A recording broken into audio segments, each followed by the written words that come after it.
Tearful King Charles unveils tribute to his beloved Ma and Pa. King Charles was moved to tears as he unveiled statues of his late mother and father last night as the royal family came together to mark Remembrance weekend.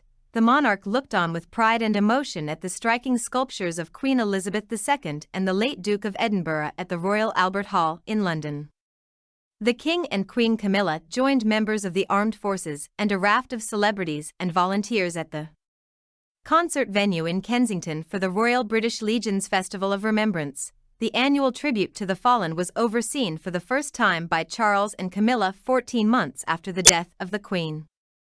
It was attended by more than 5,000 service veterans and members of the public. The Prince and Princess of Wales, Princess Anne Sophie, Duchess of Edinburgh were also in attendance, along with Prime Minister Rishi Sunak and his wife Akshata Murthy. The 6'5" and high bronze figures, created by artist Poppy Field, are two of four sculptures which were installed last week at the Royal Albert Hall, alongside statues of Queen Victoria and Prince Albert. This year's festival, hosted by Claire Balding, commemorated significant anniversaries of two crucial historical battles, the 80th anniversary of the Battle of the Atlantic and the 70th anniversary of the Korean War, in which more than 60,000 UK soldiers, mainly national servicemen, fought and 1,100 died. The tribute to the Battle of the Atlantic, the longest military campaign of the Second World War, was bookmarked by powerful performances from Katie Malua.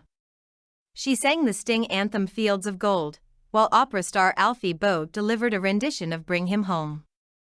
The tribute to the Battle of the Atlantic, the longest military campaign of the Second World War, was bookmarked by powerful performances from Katie Malua.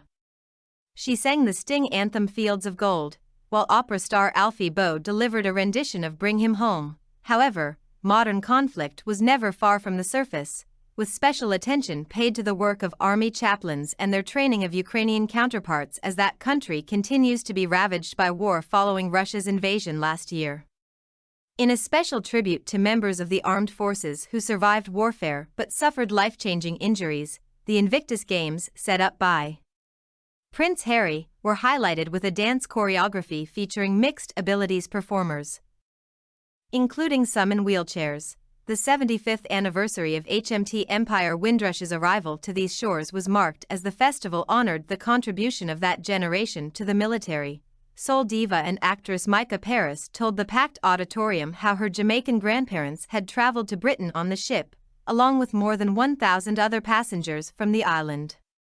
She then marked the anniversary with a moving rendition of Labi Siffre's seminal, Something Inside So Strong, with backing from the Soul Sanctuary Gospel Choir. A salute was then given to the volunteers from the Caribbean Commonwealth who fought in the Second World War. One of the most poignant moments occurred in the tribute to the bereaved, which told the tale of a young family ripped apart. Corporal Matthew Cornish, of 1st Battalion, the Light Infantry, had almost completed his tour of Iraq in 2006 when he was killed in the week he was due to go home to his wife and 2 children.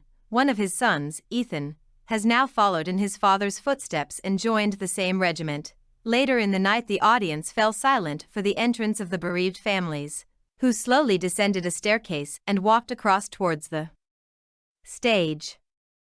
Veterans described the special feeling of community shared by all those who attended. This is all about how the community nationwide gets together for Armistice Day and Remembrance Sunday. It was very emotional in places, said Stephen Brown. He served 4 tours of Bosnia and was in Iraq with the Queen's Fusiliers and the Royal Electrical Mechanical Engineers. The 56-year-old, from Darlington, added, "On the tube 3 people were arguing, all insisting on offering me their seats. It was humbling."